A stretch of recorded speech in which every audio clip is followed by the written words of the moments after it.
दोस्तों, जापान का tourist visa अगर आप अप्लाई करना चाहते हैं तो बहुत तरह के डॉक्यूमेंट आपको लगाने पड़ते हैं, लेकिन आपको एक एप्लीकेशन का फॉर्म भी भरना पड़ता है। यह फॉर्म मैंडेटरी होता है। इस फॉर्म को आप VFS की वेबसाइट पर जाकर के, एम्बेसी की वेबसाइट पर जाकर के डाउनलोड कर सकते हैं और उसको आप भर सकते हैं। दोस्तों, इसको प्रिंट निकालने के बाद आप पेन से भर सकते हैं, कोई दिक्कत नहीं है। आप इसको वर्ड की फाइल में डाउनलोड करें और वहां पर आप मैनुअली, आप कंप्यूटर से भी जैसे टाइप करके भी इसे भर सकते हैं, कोई दिक्कत नहीं है। दोनों के दोनों ऑप्शन आपके पास में रहते हैं। तो दोस्तों, आप भी अगर कंफ्यूज हैं कि कौन सी वाली जगह पर कौन सा फॉर्म भरना है, इस फॉर्म को कैसे डाउनलोड करना है, उस फॉर्म में कहां कहां क्या क्या भरना है, तो आप बिल्कुल सही वीडियो पर आए हैं। आज के इस सेशन में हम आपको जापान टूरिस्ट वीजा का एप्लीकेशन फॉर्म भर करके लाइव प्रैक्टिकली और स्टेप बाय स्टेप बताने वाले हैं, ताकि आप भी अपना जब जापान का टूरिस्ट वीजा अप्लाई करने जाएंगे तो आपको बड़ी ही आसानी से आपको वीजा आने के चांसेस बढ़ जाएं, कोई कमी ना हो, कोई क्वेरी ना निकले। तो देर ना करते हुए दोस्तों, सीधा ही आपको स्क्रीन के ऊपर लेकर के चलते हैं, जहां पर जापान के टूरिस्ट वीजा की एप्लीकेशन को कैसे डाउनलोड करना है, कैसे भरना है, जान लेते हैं। तो दोस्तों, आप भी जापान का टूरिस्ट वीजा की एप्लीकेशन को फिल करना चाहते हैं, भरना चाहते हैं, किसी भी ब्राउजर में आने के बाद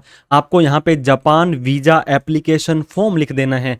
तो दोस्तों, आपको यहां पे दो वेबसाइट दिखाई देगी। आप यहां पे देख सकते हैं, ministry of foreign affairs of Japan है ये वाली, या दोस्तों आप VFS ग्लोबल ये वाली, दोनों में आपको सेम का सेम फॉर्म मिलने वाला है। जैसे आप इस पर क्लिक करेंगे तो आपका इस तरह का फॉर्म खुल जाएगा। दोस्तों, यहाँ पर आप देख सकते हैं थोड़ा सा ब्लू कलर से आपको कलर दिया गया है। तो ये क्या है, एडिटेबल है। अगर आप MS वर्ड के अंदर इसे खोलेंगे तो आपका ये दोस्तों यहाँ पे ऑनलाइन ही आप इसे भर सकते हैं, लेकिन आज हम आपको ऑफलाइन यानी कि इसको प्रिंट आउट निकाल करके फिर कैसे भरना है उसके बारे में बताएंगे। तो सबसे पहले आप देखिए, वीजा एप्लीकेशन है, क्योंकि एप्लीकेशन के बिना तो आपका काम होने नहीं वाला है। तो वीजा एप्लीकेशन फॉर फॉर्म है ये टू एंटर दी जापान।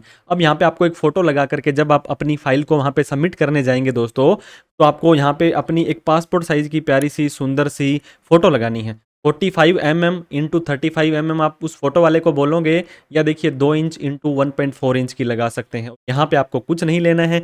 अब ये दोस्तों देखिए, surname as shown in passport. अब मान लीजिए आपका नाम है सुमित शर्मा। दोस्तों, अब शर्मा जो होता है, आपकी जो कास्ट होती है, आपका बाद वाला नेम वो यहाँ पे आ जाएगा। तो आपको यहाँ पे शर्मा लिख देना है। मान लीजिए मैं यहाँ पे ऐसे, आप पेन से लिख दीजिए, आपकी राइटिंग अच्छी बुरी जैसी भी है, कोई दिक्कत नहीं है। गिवन नेम और मिडिल नेम, मान लीजिए मेरा नाम सुमित कुमार शर्मा है दोस्तों, तो आपका यहाँ पे सुमित भी आ जाएगा और आपका यहाँ पे कुमार भी आ जाएगा। आपका कोई और नाम था, किसी और नाम से जाने जाते थे दोस्तों, ये झंझट वाली बात होती है। अगर है तो लिख दें, नहीं तो NA लिख सकते हैं। डेट ऑफ बर्थ के अंदर मान लीजिए दोस्तों आपका 01/01/1900 यहाँ पे 96 लिखते हैं। मान लीजिए ये आपकी डेट ऑफ बर्थ आ गई। प्लेस ऑफ बर्थ ये आपको पासपोर्ट में डालना है। मान लीजिए आपके पासपोर्ट पे यहाँ पे लिखा है कि आप जयपुर में पैदा हुए थे, ये आपका राजस्थान में है और ये आपका इंडिया में है। तो इस तरह से आप प्लेस ऑफ बर्थ, जिस जगह पर आपका जन्म हुआ था, वो आप सिंपली यहाँ पे लिख सकते हैं। इसके बाद में आपका जेंडर पूछा जा रहा है दोस्तों, मेल है तो ये, फीमेल है तो ये। और इसके बाद में मैरिटल स्टेटस दोस्तों, अगर आप सिंगल हैं तो ये, मैरिड है तो ये, विडो है तो ये, डिवोर्स है तो ये। नेशनलिटी और सिटीजन, कौन से देश के नागरिक हैं आप, तो आप मेरा भारत महान है दोस्तों, इंडियन यहाँ पे लिख देंगे कि मैं भारतीय हूँ और भारत का रहने वाला हूँ, भारत की गीत गाता हूँ, भारत की बात सुनाता हूँ। इसके बाद फॉर्मर, पहले किसी और कंट्री के दोस्तों आप सिटीजन थे तो आप डाल दीजिए, नहीं तो हम NA लिख देंगे। दोस्तों, ID number issued by your government, अब यहाँ पे हम हमारा आधार नंबर लिखेंगे दोस्तों। मान लीजिए आपका आधार नंबर कोई भी डिजिट है, तो आप यहाँ पे 12 डिजिट होती है दोस्तों, 4 4 8 4 12 लिख सकते हैं। अब आपके पासपोर्ट की मेन डिटेल डालनी है दोस्तों। पासपोर्ट आपका डिप्लोमेटिक है तो यहाँ, ऑफिशियल है तो यहाँ, 99.99% ऑर्डिनरी है तो यहाँ आ जाएगा। पासपोर्ट नंबर मान लीजिए आपका Z 1 2 3 4 5 है, यहाँ पे डाल देंगे। आजकल तो नंबर्स भी इनके थोड़े अलग आने लग गए। ये आपका पासपोर्ट कहाँ पे इशू हुआ था, मान लीजिए दोस्तों हमारा जयपुर में हुआ था, तो उस पे इशू का स्थान भी लिखा आता है। इशूइंग अथॉरिटी, यहाँ पे मिनिस्ट्री ऑफ एक्सटर्नल अफेयर्स लिख सकते हैं, गवर्नमेंट ऑफ इंडिया लिख सकते हैं, या आप दोस्तों पासपोर्ट ऑफिसर लिख सकते हैं। कब इशू हुआ था, मान लीजिए दोस्तों ये 1/1/2020 को इशू हुआ था, और उससे पहले जो 31 दिसंबर 2030 तक ये वैलिड है। दोनों चीज़ें पासपोर्ट से देख करके लिखनी है। सर्टिफिकेट ऑफ एलिजिबिलिटी, दोस्तों आप वर्क वीजा पर या किसी भी स्टडी वीजा पर जाते हैं तो आपकी COE आती है, तो COE तो आपके पास नहीं है, तो आपको यहाँ पे कुछ भी नहीं डालना है। Purpose of visit to Japan, और दोस्तों आपका स्टेटस ऑफ रेजिडेंस क्या है, तो आपको सिंपली यहाँ क्या कर देना है कि टूरिस्ट, मैं घूमने के लिए जा रहा हूँ दोस्तों, इंटेंडेड स्टे ऑफ जापान, कितने दिन के लिए आप वहाँ पे रहना चाहते हैं। मान लीजिए मैंने 10 दिन की आइटनरी बनाई है, मैं 1 अप्रैल 2026 को जाऊंगा और 10 दिन के लिए रहूंगा। कौन से पोर्ट से आऊंगा, मान लीजिए दोस्तों मैं नरीता एयरपोर्ट से आऊंगा, तो यहाँ लिख देंगे। कौन से शिप से आएंगे, मान लीजिए आपने जो फ्लाइट करी है वो एयर इंडिया की है डम्मी, तो यहाँ पे एयर इंडिया लिख देंगे। यहाँ पे name and address of the hotel या पर्सन जिसके पास आप रह रहे हो। दोस्तों अगर आपका कोई फ्रेंड, दोस्त, रिश्तेदार वहाँ पे आपको बुला रहा है तो आप उनका नाम और एड्रेस डाल लें, नहीं तो आप होटल की बुकिंग करेंगे तो मान लीजिए यहाँ पे ABC होटल्स आ गया, यहाँ पे +80 जो भी उनका नंबर बुकिंग के बाद आएगा वो आ जाएगा, उनका प्रॉपर एड्रेस उस एड्रेस में आ जाएगा। Dates and duration of previous stay in Japan, पहले कभी जापान जाकर के आए थे, नहीं जाकर के आए थे तो NA लिख दें, लेकिन हम गए थे तो हम यहाँ पे लिख देंगे दोस्तों कि 2022 में गए, 2023 में गए, 2024 में गए। यूर करंट रेजिडेंशियल एड्रेस, दोस्तों आपके पासपोर्ट में जो नाम है आपका गाँव का है जो भी है लिख दें।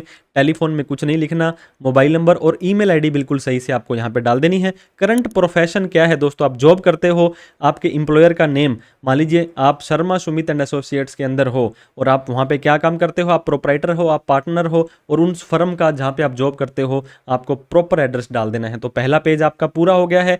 दूसरे पेज में आपको लगभग कुछ भी नहीं डालना है दोस्तों। अगर आप यहाँ पे दोस्तों ये देखिए माइनर हैं, आप 18 साल से कम हैं, तो आपके माता पिता पेरेंट्स के प्रोफेशन की डिटेल लगेगी, तो आप क्या कर सकते हैं, यहाँ पे NA कर सकते हैं। आपका कोई गारंटर या रेफरेंस है जापान में जिसने आपकी गारंटी दी है कि ये मेरे पास घूमने आ रहा है, उसकी डिटेल डाल लें, नहीं तो यहाँ पे दोस्तों ये सारा NA हो जाएगा। कोई इनवाइट करता है आपको जापान में, ऐसा कुछ है तो ठीक है, नहीं तो सिंपली यहाँ पर भी NA कर देंगे, कोई दिक्कत नहीं है। उसके बाद दोस्तों नीचे आ जाना है आपको। आप बोलेंगे कि क्या अभी आपको कभी क्राइम वगैरह इंडिया में आपने किसी कंट्री में किया है, इन सभी के अंदर नो करना है। एक में भी यस कर दिया तो दिक्कत आ जाएगी आपको, किसी का दिक्कत पंचवर यस है तो उसको यहाँ पे आपको प्रॉपर उनको लिख करके बताना है। फिर नीचे ये डिक्लेरेशन दी जाती है, मैं जो भी कसम खा करके कहता हूँ गीता की इन्फॉर्मेशन मैंने गलत नहीं दी थी। दोस्तों जिस दिन मान लीजिए आप अप्लाई कर रहे हैं वीज़ा, उस दिन की डेट लिख देंगे, यहाँ पे आप अपने सिग्नेचर कर देंगे और it is not mandatory to complete this item. दोस्तों इस तरह से आप अपना एप्लीकेशन को अब या तो इसको भर करके प्रिंट निकालें या प्रिंट निकाल करके भरें, दोनों ऑप्शन आपके पास में है। फिर भी कोई डाउट क्वेरी क्वेश्चन आपकी रह जाती है अगर जापान के टूरिस्ट वीज़ा से रिलेटेड है तो आप हमें कॉल, मैसेज, व्हाट्सअप कर सकते हैं या कमेंट करके हमें कमेंट बॉक्स में भी पूछ सकते हैं। Thank you so much. जय हिंद, जय भारत।